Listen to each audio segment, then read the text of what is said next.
বিশ্বাস করতে হবে? পিলারগুলো বলেন। আল্লাহ বিশ্বাস 1, 2 নম্বর ফেরেশতা মণ্ডলীতে বিশ্বাস, 3 নম্বর আসমানি কিতাব সমূহে বিশ্বাস, 4 নম্বর নবী রাসূলগণে বিশ্বাস, 5 পরকালের জীবনে বিশ্বাস, আর 6 তাকদীর ভাগ্যের ভালো মন্দে বিশ্বাস। এই 6টা কি গায়েব কি না? এখন একটু বোঝেন, আমরা ঈমানদার হতে হলে এই 6টা বিষয় বিশ্বাস করতেই হবে, না হলে কেউ মুমিন হতে পারবে না। আর এই 6টা বিষয় কি চোখে দেখা যায়, স্পর্শ করা যায়, পরীক্ষাগারে পরীক্ষা করা যায়, কোনো যুক্তি বিজ্ঞান দর্শন দিয়ে কোনো সিদ্ধান্তে আসা যায়? যায় না। আমরা এগুলো বিশ্বাস করি আল্লাহর ওহীর জ্ঞানের আলোকে। কিসের আলোকে? আল্লাহ পাক বলেছেন, রাসূল বলেছেন, বাস বিশ্বাস করি।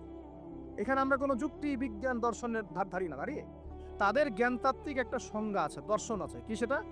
তারা পরীক্ষা নিরীক্ষা, যুক্তি বিজ্ঞান দর্শন এর বাইরে কোনো কিছুকেই তারা সিদ্ধান্ত হিসেবে গ্রহণ করবে না, জ্ঞান হিসেবে গ্রহণ করবেন না।